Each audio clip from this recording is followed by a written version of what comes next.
This episode may include discussions around topics such as addiction, assault, violence, suicide, mental illness, discrimination, or harassment. This content may be difficult for some. This is Left at the Door, and today we have Maggie Miller. Hi. All the way from Jersey. Yeah, BFE, New Jersey. Yay! Yeah. She's my sister, everybody. Yeah. Thanks for making the drive.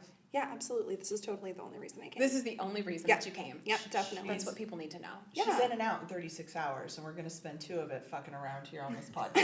I feel like Thank that's goodness. the best way to spend 36 hours is with us at some Yeah, point. yeah. I wouldn't choose anyone else. Of course. No, this was definitely my only driving factor for making this trip. So you came from Jersey, So I came from Jersey. but not the only journey that you've been on. Correct.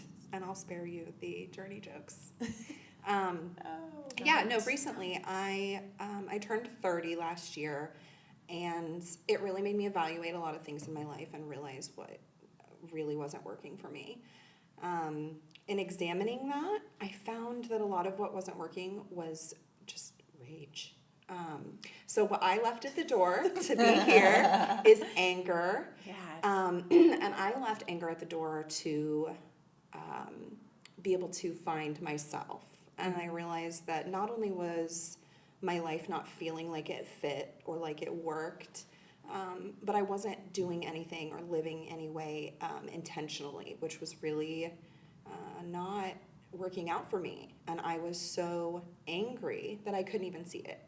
And I was just living and thriving on that anger and identifying with it and keeping a hold of it so tightly that I couldn't even identify where it came from. Was your birthday the trigger that had you, start examining this? No, actually, I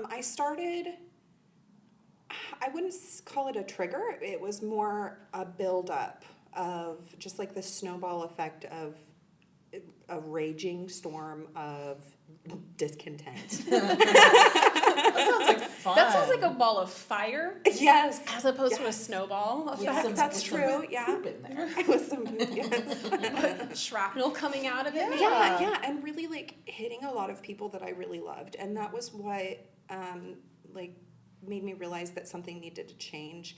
I didn't like the reflection from the people around me of the flinching and the you get that way where you're a little shrapnel-y, and of course people put on helmets and protective gear, and you realize that you've created all these layers of stuff between the two of you, and there's nothing there except protective gear, and you can't penetrate that gear with good stuff because they're so busy protecting themselves from the bad stuff. So They really I think one of the things I notice with experiences like this is that you feel like there is no safe topic that you can bring to the table, because you're like, I don't know what is going to set this person off. It may be something as simplistic as I went to the mall today. Well, I would never go to the mall. What are we having for dinner? Yes. How dare you ask me that? Yeah, and I know what you mean when you say people kind of put that protective gear on, because it's I just don't know what's going to set it off. And it was completely valid in my case. I own that, and it took a lot of kind of getting past the shame and the guilt of having created this big fireball of shrapnel-y mess, to be able to claim it as my own and be I did this, I made this mess, which means I can clean it up, which was a really big step in this journey of releasing anger to heal. And really empowering, I'm sure, too. Oh, absolutely, because I spent so much time in that fiery shrapnel ball feeling entitled to feeling that way, feeling like I deserved to be mad or like I needed it. And to be able to remove that from it and see, I don't need that, and now we can start shedding the protective layers and get back down to who's underneath all this body armor and who's underneath all that body armor. Now we can look at each other without this rage mask. Well, there's a lot to be said about, I think, anger, and also maybe humor that also comes with tragedy and things that happen. I think you use one of those two things as a shield. You, the proverbial you. Yeah.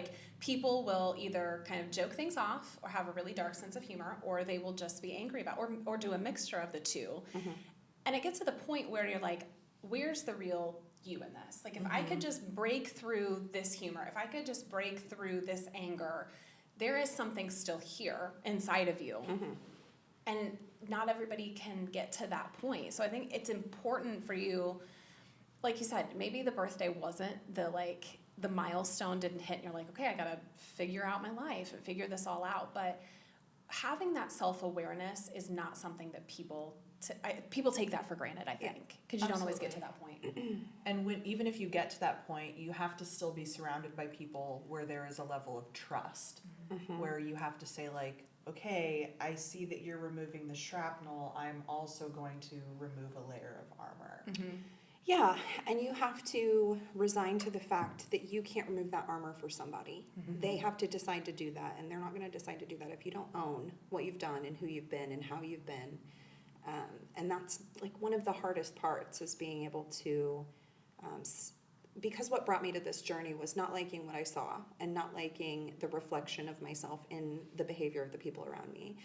It was triggering me to see the flinching, for it to be like, well, I don't know why you're acting this way, why you're acting like this hurt little bird. Yeah. It's, because I'm walking around with a tennis racket, like just, causing Swatting issues. birds. Yeah, Yeah, exactly. yeah. And being able to see that and to get past my own pride, to see that reflection and to take ownership of that and to realize that this like mad, tenacious, ferocious identity that I was clinging to was something I really hated about myself. And a lot of the misalignment that I was feeling was, an identification with this anger with my dad and seeing I grew up with my dad being constantly angry. And like minor backstory, dad's not around anymore. He's, was too angry for me is what it boils down to. And being able to like push that off in someone else, but accept that within myself, like that is very misaligned. That is not at all, how I want my life to be. And because I was living that way, it felt really upsetting. And so everything was upsetting because I was internally upset. So getting to that point, realizing it, taking ownership of it, and then in owning it, absolving myself of the shame and the guilt to purge it. And what I thought was just this endless pit of rage, I bottomed out. I found the end of it. And it wasn't until I let go of being ashamed of myself for being mad about things that I could see, I'm not mad about things. My feelings are hurt. Yeah. My ego is hurt. My pride is bruised. That I can fix. And it's a lot of work separating this is anger, this is shame, this is disappointment. Yeah. And so what kind of tools did you find yourself using to actually separate those things so that they could be addressed for what they were? Getting through the purge, the anger diet of I'm mad, fine, I'm going to be mad. I'm going to feel mad. Emotions only last 90 seconds. For this 90 seconds, I'm going to be absolutely outraged. And finding the end of it made it so that I could clearly find what made me feel better. Yeah, And like it'd be the like- source of it all. Yeah, and what happens at the end of that 90 seconds that makes me feel out of it? Is it, I hear my dog's collar shaking because he's standing over there being cute? Is it, what is it that pulls me out of that so I can focus on that? So being solution driven instead of being resolving to sit And just you like said. sit in it, Yeah, you know? like Right. a wet swimsuit. Yeah, like Yeah. a wet swimsuit. So, sitting in it for a while, realizing that didn't fit either. And it being like, okay, well, I'm not going to feel guilty about being mad because then I'm not pushing down the anger because I feel guilty. I'm just going to be mad and be like, I'm not really mad. Like, this is dumb. I don't have time for this. I've got other things to focus on. And once I started to be able to examine the source of the anger and to be able to say, okay, 11-year-old Maggie's really hurt and really neglected and really feeling disappointed. And it's because of these things, and being able to clear that like shrapnel cloud, let that dust settle and see what that is and then address it. I found like a mantra to hold on to is this isn't that. I may be standing, here feeling these things, and I may be confronted with someone raised their voice at me, and 11-year-old Maggie is hearing her dad yelling, and that like triggers my frontal cortex to just shut down, and it's just like get out and be mad, fight. Yeah. But this isn't that. I'm not standing here in front of my dad as a little girl. I'm not standing here in that situation, so I don't need to react in that way. And that is something that has really helped. And it's like instant diffusion. And it doesn't just erase what you're going through. It helps you look at it for what it is. And I think that presence of mind is so important. That mantra has stuck with me. Yeah. The first time you told me about that revelation, that you were like, but this is not that, I am not her, he is not him, this is a different thing. I've had that talk with myself, going, well, yeah, there was this previous situation where I felt insecure, or I felt ill-prepared, or I felt self-conscious, whatever it was. And going, but this is not that, I am not her, this is, I'm in my element now, or, this is not the trauma, I'm not reliving that trauma. Yeah. And I'm, in general, pretty good about expect the best. Right. Yeah. Walk into something and expect the best, even if that was not my previous experience. Yeah. I just can't identify with that. Like, that just is so different for me. Just so foreign. Yeah. Well, and I think as kids we're taught, there's two different things. I think some kids are not taught to feel their feelings. So, and then the other part of it is we teach children in many ways that there are three emotions, and it's happy, and it's sad, and it's mad. Maybe even throw in a bored, type of thing. And so then when you start, you basically have those four categories that you're throwing your feelings in, and that is not how life experiences happen. So when you have something, you're like, well, I'm just, okay, if it only can fit into one of these four categories, I guess this is going to be my go-to. But then when you start breaking it down, you're like, it's like you said, maybe I'm not mad. Yeah. Maybe there is a whole lot more to this. And guilt and shame trigger, I think, those other, trigger sadness, it triggers anger. But I love that you say, this isn't that, because if we can reframe that perspective of like what we learned as a kid does not have to be our attitude as adults. Right. And I like to, we talk about Montessori education and the Montessori way of life with children a lot on this show. And that's one thing that we are trained as parents, is to give them the words to say, you seem frustrated, or you seem disappointed, or, you seem melancholy, and helping them identify, because then if they can identify exactly what that feeling is, they can more easily process it. And then get that's- through it. They can get through it. Yeah. And that's something that, those were not tools we were given. No. Well, and remember there's like some quote, and it basically is like, forgive your parents who were trying to process their own traumas while their own childhood traumas while raising children. Yep. And I think about that because our parents are relatively in that same, generation, who then their parents were of the Depression era. And trauma trickles down. Oh, yes. It's Generational. proven. If your mom has this trauma response, she's going to teach that to you. You're going Yeah. to pick up on that. You're Yeah. going to adopt that, and it comes down the line. And that's why it's so nice to be able to see that switch happening and see it go from, oh, you're sad, let's distract you with something to make you happy, to let's talk about why you're feeling sad. Let's get through that, because what exists persists. And if it's in there, it's in there. And until it comes out, it's in there. And I think I found a lot of that, like what you had said about forgive your parents. That was a really difficult process for me, and it's something that I still struggle with daily, to be able to see my parents as human beings outside of, what they should or should not have been as my parents. Yeah. And I was spending so much time judging how they parented me that it was really difficult to look and say, oh, my mom was struggling. She had 3 children, and she was the one working. She was, Dealing with an She was- addict. yeah, she was dealing with an addict. She was unhappy in her relationship. It took a really long time to be able to form that connection between my mother and like a sexual being and someone that needs to cuddle. Right, that Like, I has can't think- needs and has yes. emotions Yeah. and has Craves that. Yes, exactly. And then when you start taking all of those circumstances that are outside of, that she has no control over, and then she's having to react to every single one of those ever-changing variables. Yeah, and how that gets stored inside. And so like bringing all of that up and clearing everything out and being able to just like, okay, I'm going to unpack all my boxes and we're going to figure out what's going on. Because part of the this isn't that is, I am not that. I'm not her. Who am I though? That was a really big, messy step for me, because once I've cleared all of this out, all I'm looking at is all of this trauma, and I see no one underneath it. And it's, okay, well, now the dust has settled. Now I need to clear out the debris so that I can start rebuilding my house. So when you say, I saw no one, do you feel like that gave you a clean slate perspective, or was it more of a loneliness? It's like a void. Yeah, because sometimes like a I think void. people don't do the work and don't want to like tear apart those parent wounds. Because they're Yeah. afraid to find that. Yes, it's like, who am, if I don't have my anger, if Yeah. I don't have, for me, I always think like I am a perfectionist and a workaholic. If I don't have that, then who am I? Yeah, and now that I don't find value in that anger, and now that I realize that doesn't fit me, that doesn't solve the problem of who does that not fit.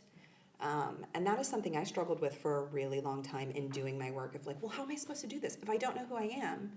And I was fortunate enough to make a really good friend through this process who helped me, kind of examine things as they were, and being able to talk out like the rubber duck theory, that if you explain it to a rubber duck, it'll make you like see what's wrong with it. Yes, yeah. And being able to bounce ideas off of him, and for him to have the insight that he did, and fortunately like kind of a psychological background of knowing trauma responses, and being able to be someone that I trusted his instinct, the more he would say things and they would resonate, or I would say something and it would feel right. I started to hear my own instinct, and I started to like, okay, clearing out the debris, and I'm seeing that the foundation is someone who's kind, someone who's funny, and someone who has an instinct that she can trust.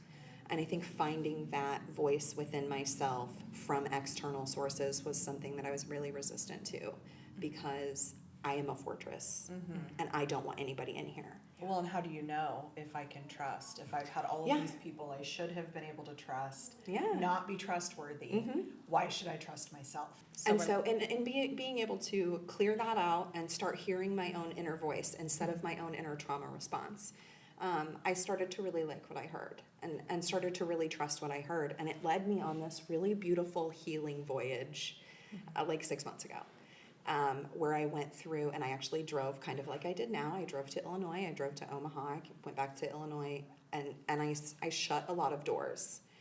I ripped open a lot of wounds and cleaned out all the infection, and then sewed it up and sealed it, and now it's just a scar.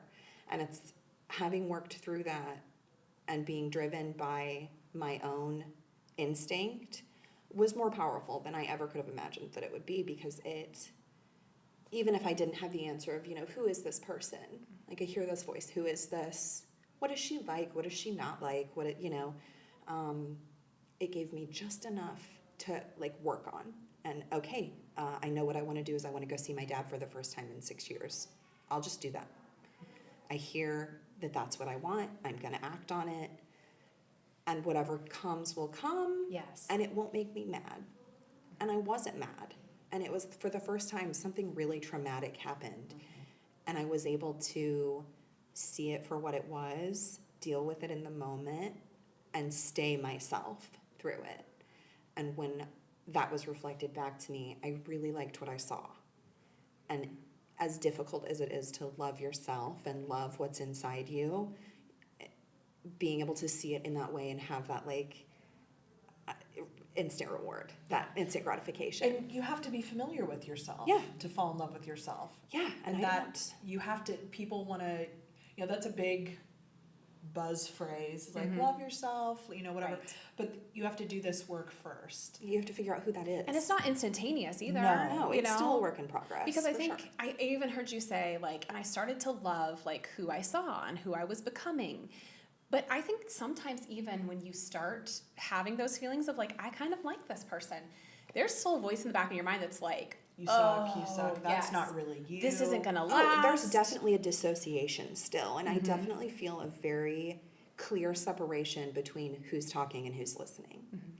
And that is something that has been, we could get into like the inner voice and all of that stuff, but there's not enough time. That's like, we need to make this like just a series. Yeah, for real. I'm But I down think with that listeners and viewers need to know that, because I think that they assume, oh, I put the work in, I started feeling better in 6 months, and then if they do the work and they don't feel miraculously better in 6 months, then they're like, I'm doing it wrong. I'm doing it And wrong. see, I'm doing, and all of everybody's us- journey is so different. And we all carry our trauma differently, and Yeah. so much of what that work is processing trauma, and the trauma sucked the first time around, so no one's like eager to rip open that wound and dig around in there. But I'm telling you, I mean, you may think like along that line of wounds, like you may think it's, oh, I have like a badly broken and rehealed arm.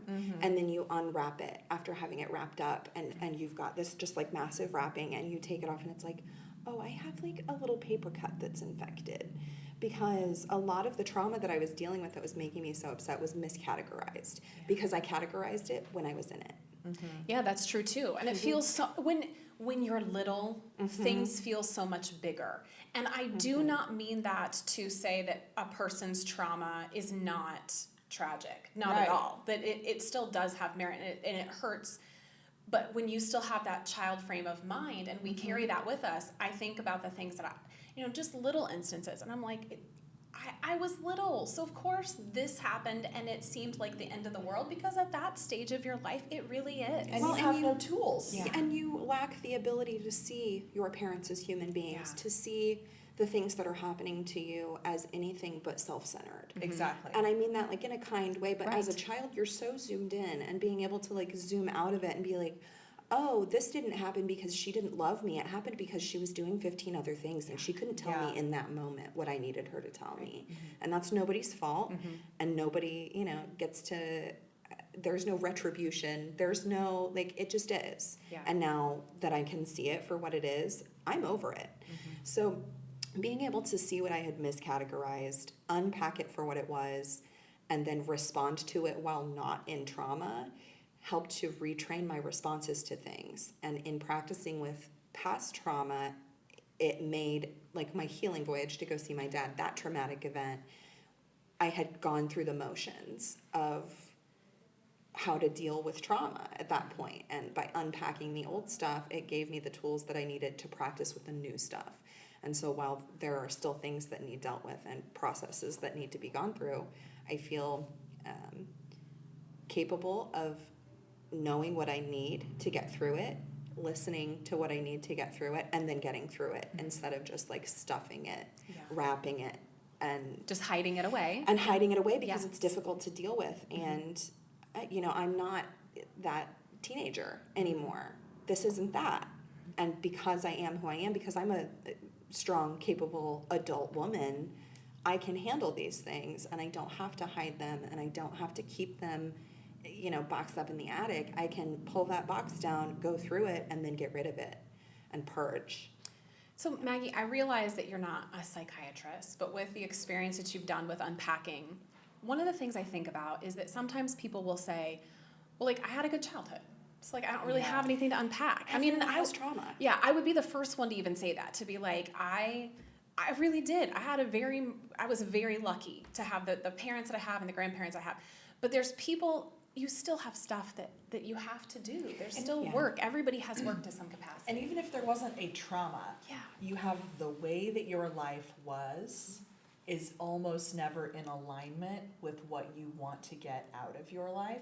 So you still have to do this shift of, my mom was a stay-at-home mom, she took care of everything, dad worked, he was gone all the time, and that is not the path you're walking. Right. So you have to say like, okay, well, yeah, my childhood was happy, it got me where I am, it's not in alignment. And that's okay too. There doesn't have to be this catastrophic abuse or traumatic event for you to want to look inward and go, am I really hearing my own voice, or am I hearing generational trauma? Am I hearing, is it my mother I'm hearing? I would really like to touch on that, like what you had said about not everybody has that trauma. Everyone has trauma. Like, that is the human condition, is that everyone is a little suffery. Yeah. Like, that's what happens. Like, it's a We're little addicted to suffery. complaining. I mean, that's real. Yes, and that's part of it. And I think that a really big problem in the mental health sector is the checklist. That is, you have to fit all of these symptoms to count. There are a couple of major things that count as trauma. Anything is trauma if it has created that prefrontal cortex fight or flight response. That's a traumatic incident. If it gives you like the what the fuck reaction, that's a trauma. That's how you know if something happens and you're like, what the fuck was that? You've just been traumatized. Congratulations. You have 30 days to work through it before it starts to eat away at your soul. So, like like I'm your not in the PSA. mental health profession. Disclaimer. That is definitely Her not. degrees Yeah. are not in psychology. Yes. But, it's really important that you allow yourself that, and not to be a victim, but to be open to the honest experience that you're living. Because if you're, that wasn't, even people that have been raped, that wasn't as bad as that girl that got drugged and raped, or that wasn't as bad as the girl that got beat up and raped. You were still forced to do something that when it was over, you were probably like, what the fuck just happened? Mm-hmm. And now you're living your life in this permanent state of what the fuck until you deal with that. Mm-hmm. So it's difficult to address that without being like, you're dumb, you've been scarred. Like, yes, right. Just because you have good memories of your childhood Mm-hmm. doesn't mean that it hasn't affected you in some way that continues to affect you today that you need to work And on. that's important. It reminds me of like when Chrissy was on the show. So Chrissy Spurlock talked about mom guilt. Mm-hmm. And that I think is one aspect of it where you start, even if it's comparison, even Yeah. if that is, I feel like, a part of that working through, that we all have comparisons to things, whether it's... You want to make patterns. It's a human Yes. brain. Yeah. You want to make a it's pattern. Right, exactly. And you saying, if you've had that moment of what the fuck just happened, you can experience trauma vicariously. Yes. I always think of the first time I drove.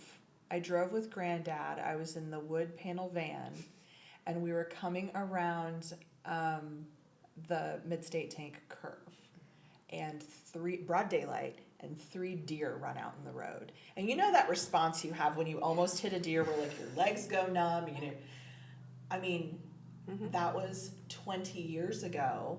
And while that wasn't like, I wasn't actually in any physical danger, I still think of that every time I go around that curve. Mm-hmm. So that's my trauma response of like, oh shit, this is where deer like to cross the street. Yeah. And just because you don't drive on that road anymore doesn't mean it doesn't affect you every day. Yes, and just because I did not experience a bodily harm, I didn't witness someone having their head chopped off. It wasn't this, I know. That was Something deep. That was like was. level 10. Yeah. But people But have you witnessed that? Because now I'm stressed. I have to go home with you When later. when you were really little, this is what happened. stay off the black web or dark The what's dark it called? Oh, Guys, I this need is Oh, to the clear oldest my woman. This is the We're oldest boomers. woman. We are. Hold on, let me take a picture of us real quick. Every time I forget how to use my fucking phone, I am the oldest. She's older than me. How old are you, Daniel? 24. Oh, sweet little baby. So anyway, I've never seen someone get their head cut off. So back to this decapitation, this imaginary decapitation. But you say We've that just lost listeners and viewers for they're those like, who this are is in- not a true crime podcast. True crime. Well, it's important though, because I think people go, that didn't happen to me. Yeah. Like when Sharon Slover got murdered and her body was found in garbage bags. Anytime I see a black garbage bag, it's definitely a body. Yeah. Okay? And we also grow up. I feel like everyone watches True crime. true Current crime, affair.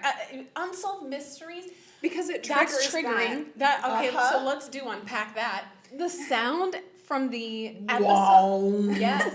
Yes. Somebody could play that and instantaneously I just want to vomit. Yeah. Like that. And I'm like, why as a family did we watch that? Because here's why. When we were kids and we lived I on think I 6th know what you're Street, gonna say. we slept on the floor. When it was hot out, we'd hang a curtain. We did not have a lot of money. We had one air conditioning unit, so we'd And drag just that one curtain. just the one curtain. Only had one curtain.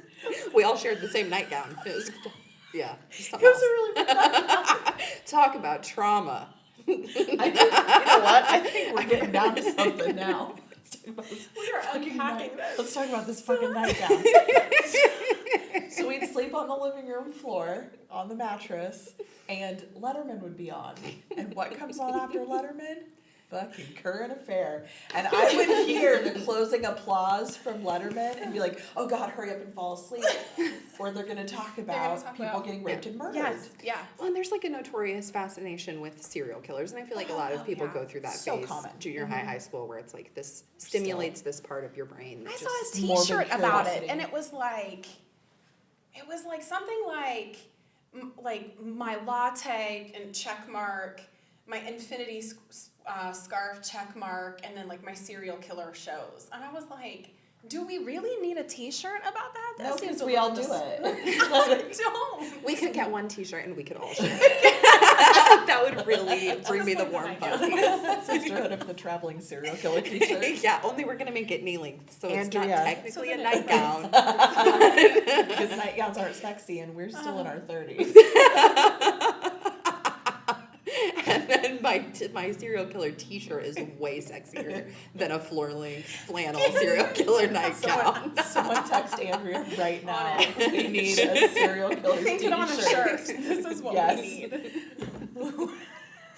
Bundy. Rabbit. So Rabbit anyway, hole. reining that back in, I was really traumatized having to share that one threadbare nightgown. With the hair dye stains on it. Do you think it was purchased at the index, like right before? Purchased? Oh, yeah. No, it Yes. was inherited. Oh, it Yeah. was. This was passed But down. I mean, Grandma B probably got it at the index. I mean, she Right. was a Or the- classy woman. Or the so yes. fashion shop. And one of the she worked two. right next door to the index of the insurance company. Yeah, so. she didn't So even what would have have happened? to. Yeah. Everyone's like this. So my brother-in-law, and because he's from Phoenix and he was born in Hawaii, anytime we go down Oh, this he's worldly. yeah, he is. So anytime we talk about these Sullivan things, he'll just go, Sullivan people, and it's just anything that he doesn't know anything about. Jaylee's like, that's my sister, she'll say, that's not even a story about Sullivan people. But if he doesn't grasp it and he doesn't know the He people assumes. or the store or the food or whatever, it's Oh, I've been so stupid. Oh, Does but he listen to this podcast? he does. He's like our one male supporter. Oh, jeez. Well, that changes So today. Definitely. Goodbye, Ben. It's been real. I don't know who he got on that quiz either. He should. I don't can't know. remember. Check your messages right now. This is important. I don't know whether information. he took it. Andrea, maybe. Oh, yeah. Yeah, maybe. Did you take the quiz? You were Jess. I was getting ready to go. No, I did not have time for that stupid quiz. Yeah, oh man. Oh, what's going to be the Your friend next Katie Well, was and a I know Jess. who it would be. My Yeah. next topic was going to be that. Who are you? It Well, would take probably that be pen and just cross that right. Have you ever taken the Enneagram Test? No.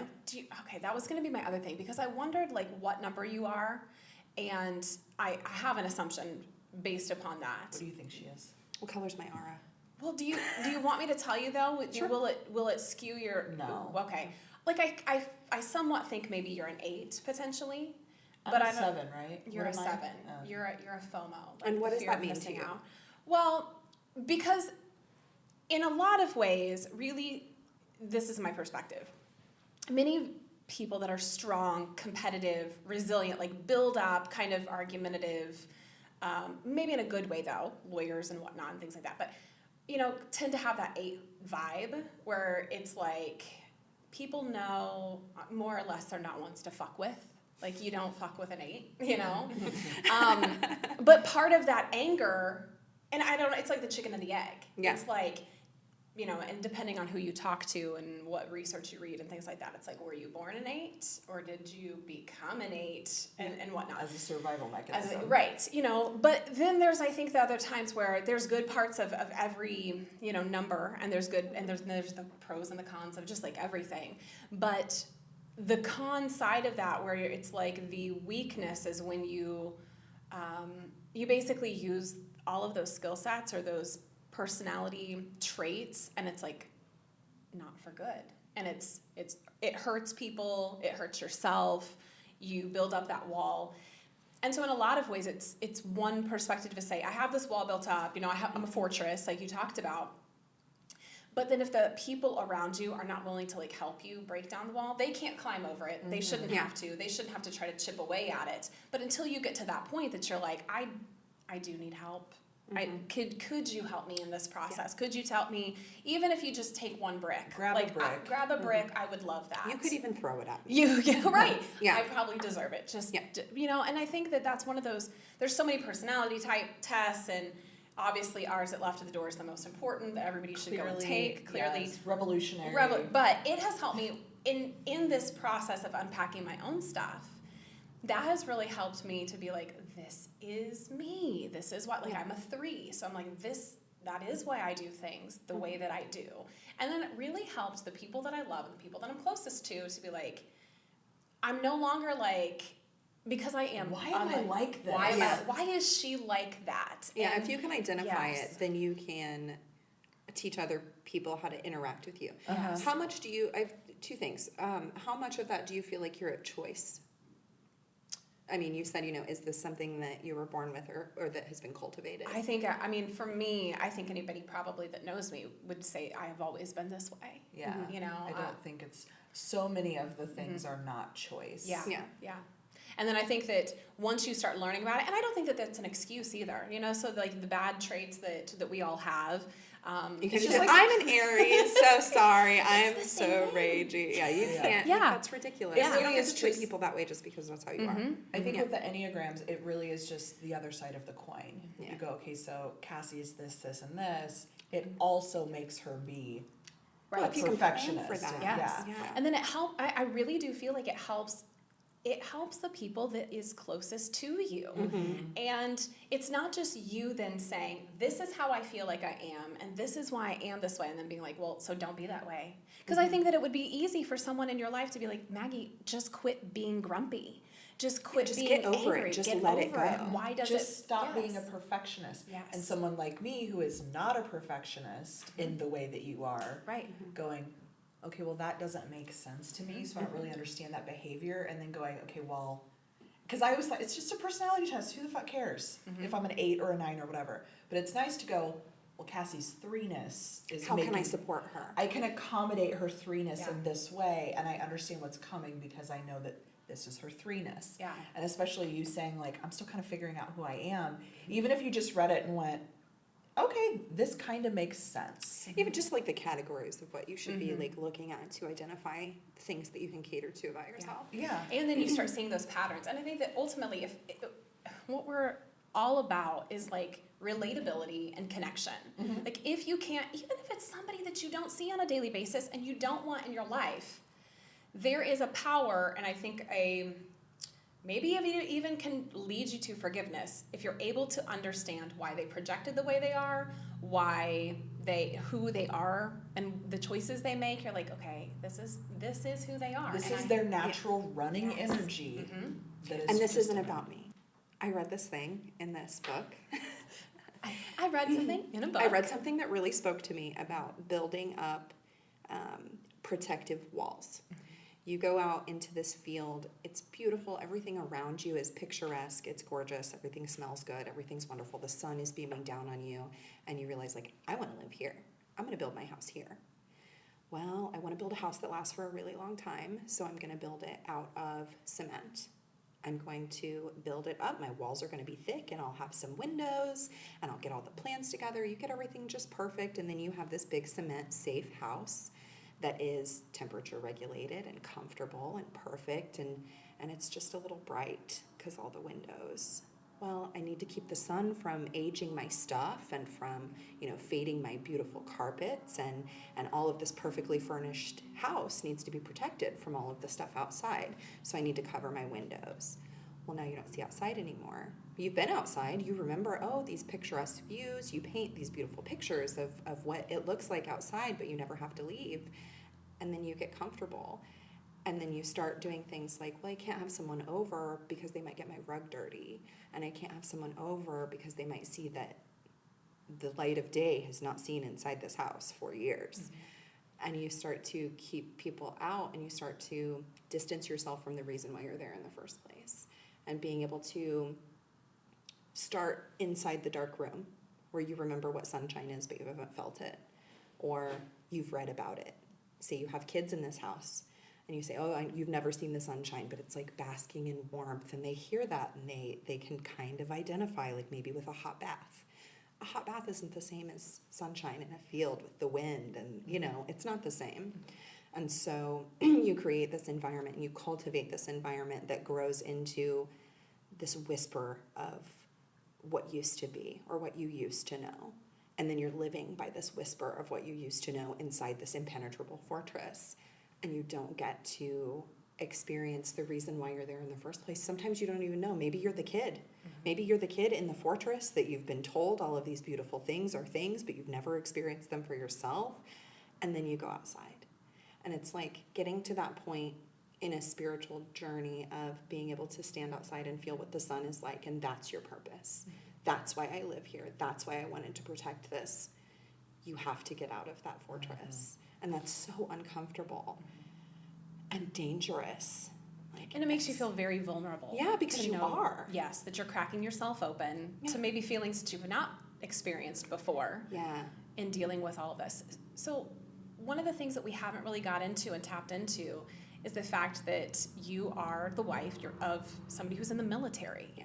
And I feel like that would have to have some place in all of this where he's gone and doing things and you're on your own, and that, I feel like that would trigger anger in me, you know, even though he has a purpose and he is doing a duty that is so vital to our country, that it's still like, I'm the one here, I'm the one that's behind. Can you talk to us a little bit about that lifestyle?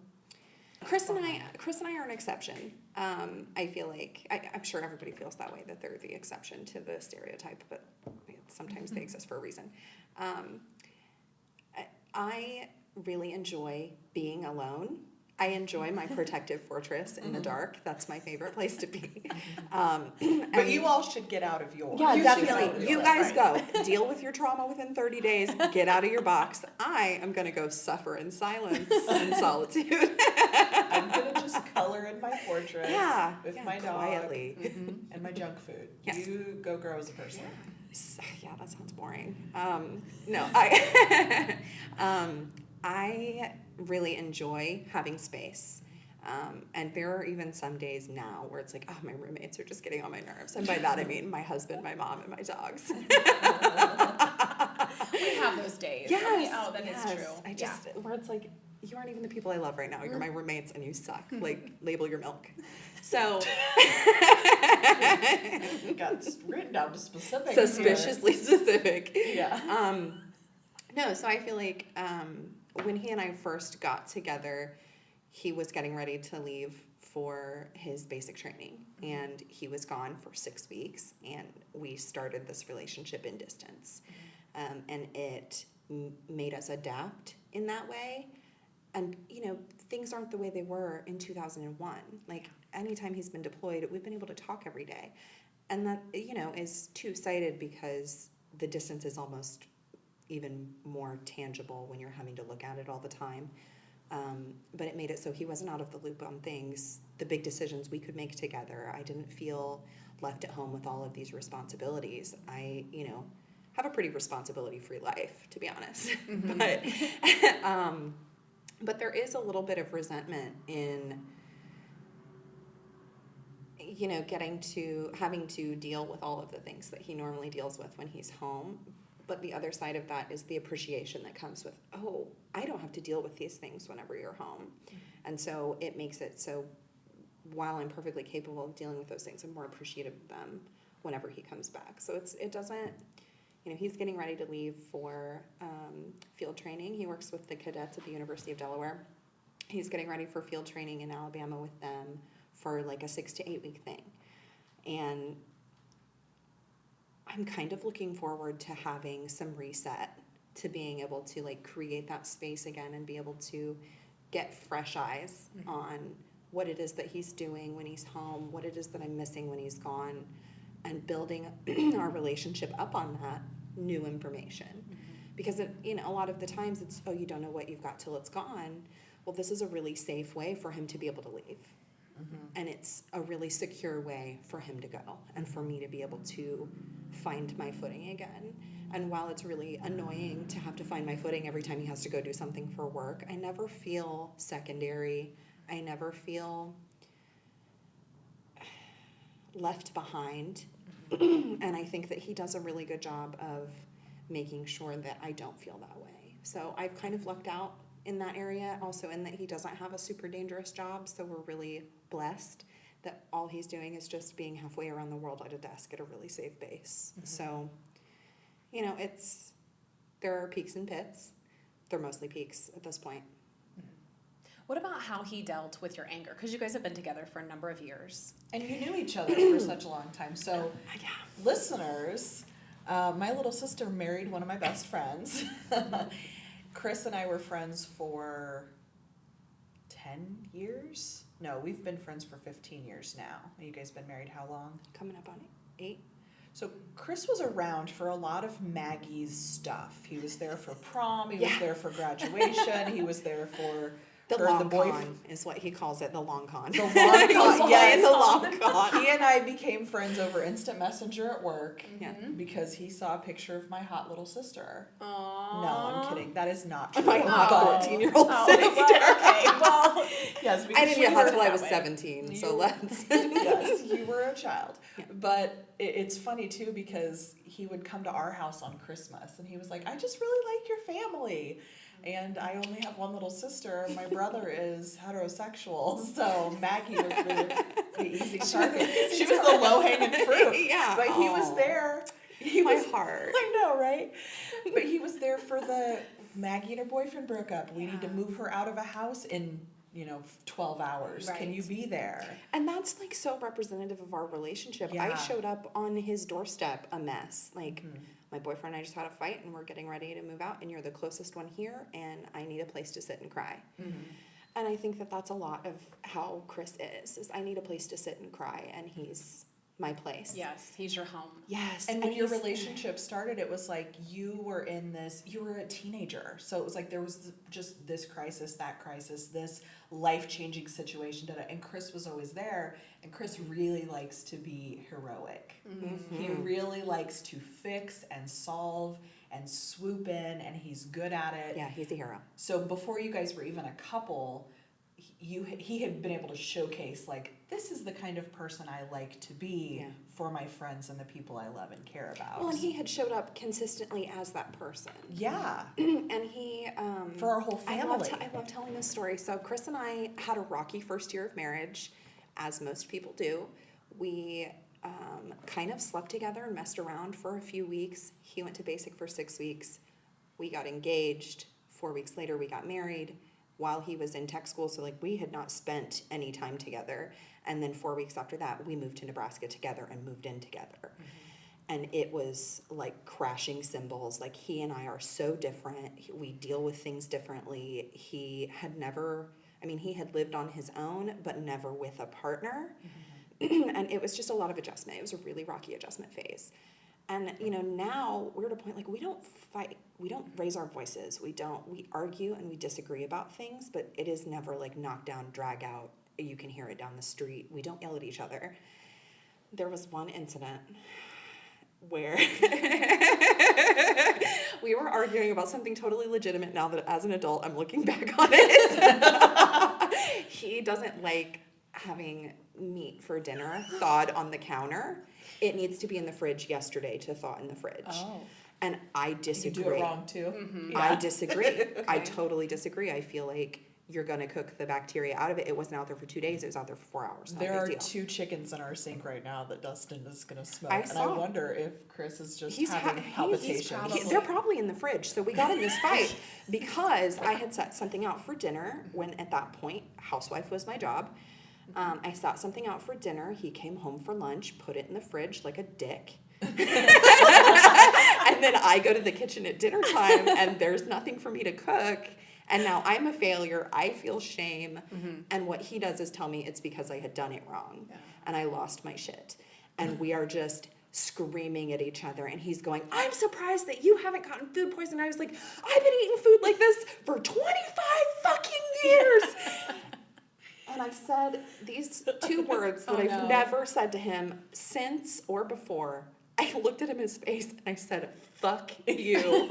And he literally just like, that wasn't very nice. And that is who I married. And that is who I married. And in that moment, that was such a reflection of like how you talk to somebody. Yeah, That it's right. like, I hate that I said that to him. I'm so ashamed of the me that is in that story. But it flipped this switch, right? It flipped this switch. And he was just like, his reaction coming from such a place of love and acceptance and like true hurt. And it being like, oh, you're not just impenetrable fortress like me. That doesn't just bounce off. Like, you're squishy and you absorb it, and that knife just slides right in there. And that wasn't very nice. And I was like, fuck, that wasn't very nice. And still he held space for all of that. And he did not turn and walk away. He did not yell it back at me. He didn't throw meat in your face. He should have. I Right. was a bitch. I earned it. No, but that's kind of the relationship dynamic that we have. Is he is just this squishy person I throw darts at, and he has dealt with that, and so we have this new relationship where I'm not throwing darts at him anymore, and it's weird, and it is better, obviously, but it feels Chris, weird. at least. Oh Right, God, I hope right? so. Yeah. And he has kind of, I don't want to say piggybacked because this is his own journey, but he has kind of like seen my journey as an inspiration to like, oh, I can dig a little bit deeper, and behind the squish is strength. Yeah.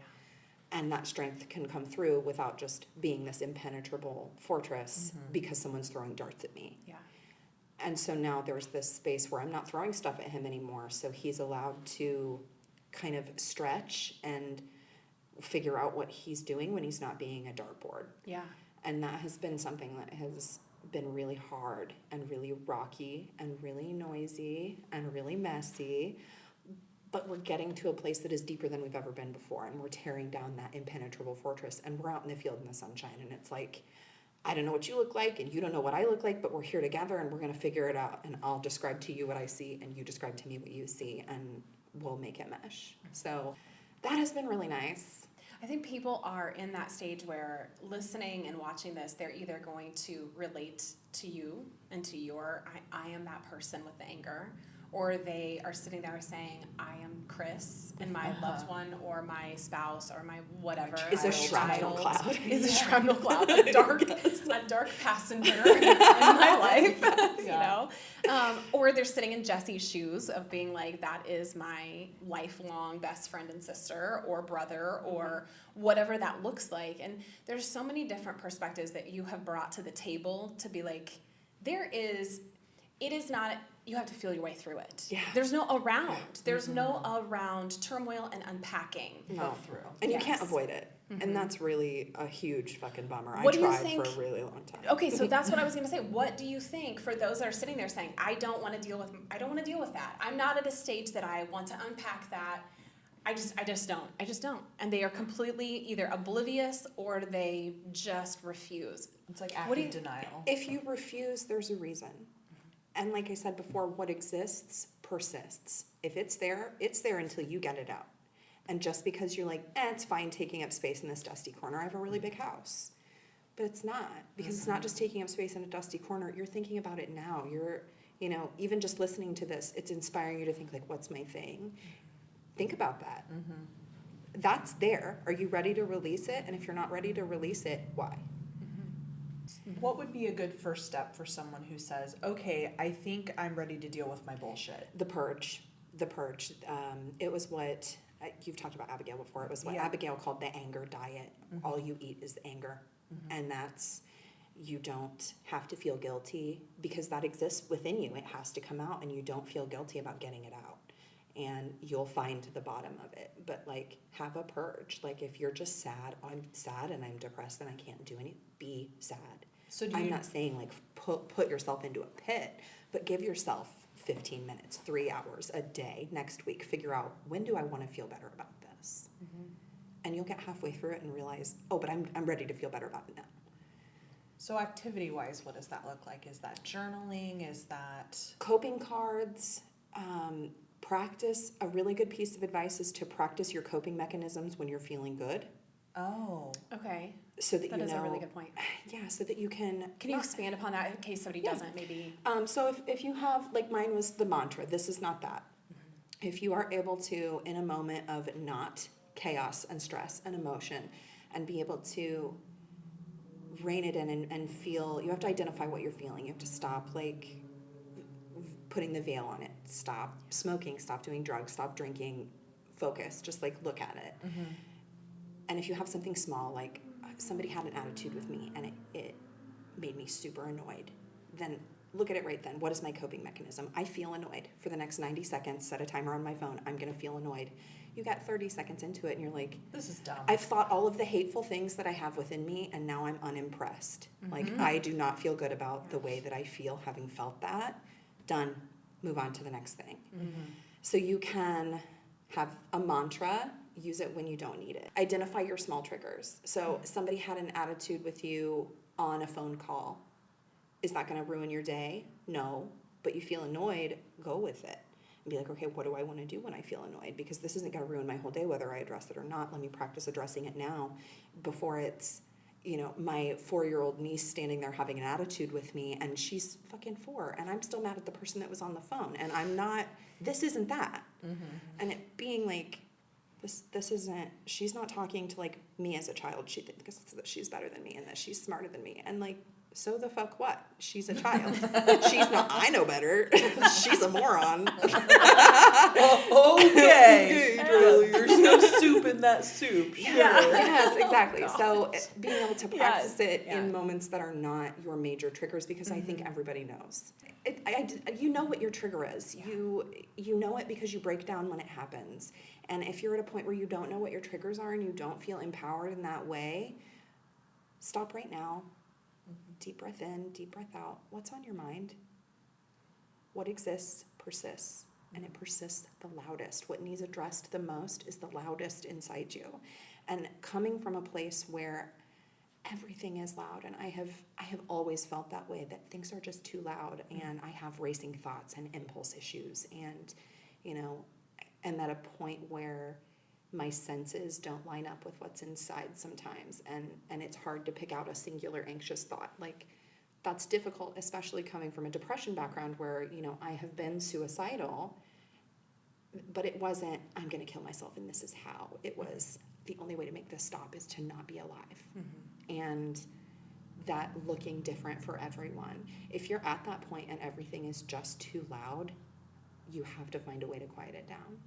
And it's really hard to pick stuff out of that, but you have to be conscious of when it's loud and when it's quiet, and how you got to when it's quiet. Because if you can get to where it's quiet, it gets loud again. It doesn't just happen like that. Right. It's one thing. Sneak up on you. Yeah, it's like you're standing in a highway. It's one semi after another, but you can, what truck is that? What truck is that? You don't have to deal with it in the moment. You just have to see it. Yeah. So it's not an easy answer. I want it to be easier, but it's not. But that life is not easy. No, it's Answer, messy. and when you start to unpack all of this, it's not easy. And none of us yeah. are professional No. mental health experts. No, so just a walking shit show for you. Yeah. Experiences. And I It think that is. sometimes you learn the best off of what works for you. You're like, I'm gonna pick out of this because I love that piece and I love this how. And all of a sudden, you can be a collective of all of these great tips and techniques and things. And I really do feel like that's why we say you have to feel your way through it. Yeah. You have Not to customize you- your own program. You do. Yeah.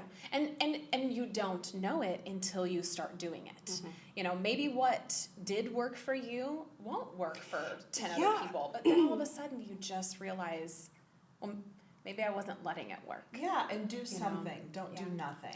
Well, and that's, like you said, like what worked for me might not work for somebody else. Somebody might go through a purge and it might send them into like a months-long depressive episode. You have to be willing to change.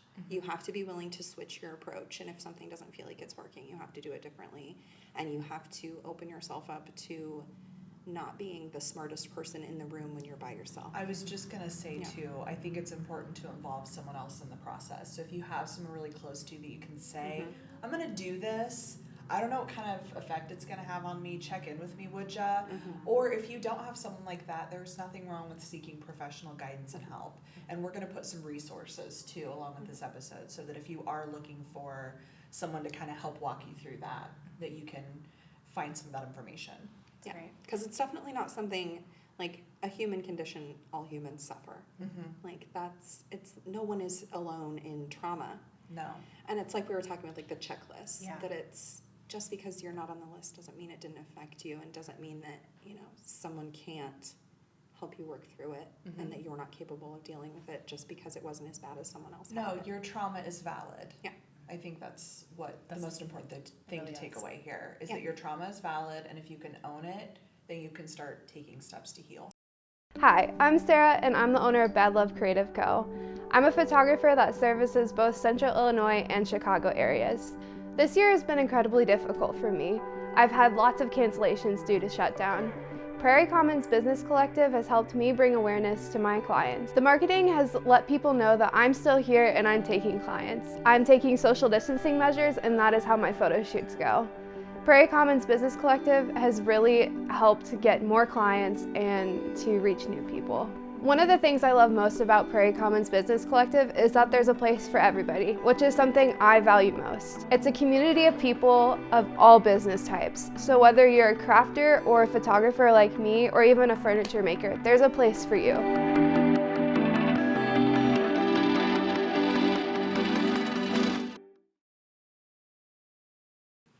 If there are any resources, like your nose ring, that you want to share with people, If you too have a nightgown to add If there To are the pile, resources, yes. you share this Yes, with us. you know what? I actually have a lot of resources that I would love to share with you guys and be able to connect with your listeners in that way. Because any way that my journey can help someone else, I am so happy to contribute to that cause. I think so too. And it's collectively from whether it's a life coach, whether it's from a counselor, and then you throw all of these resources on top of it. It really just lets people know that they're not alone. They're Yeah. not alone in this journey. Yeah, Yeah. exactly. Thanks for being with us, Maggie. I'm so happy to be here. Thanks, guys. Oh man, this was another episode of Left at the Door.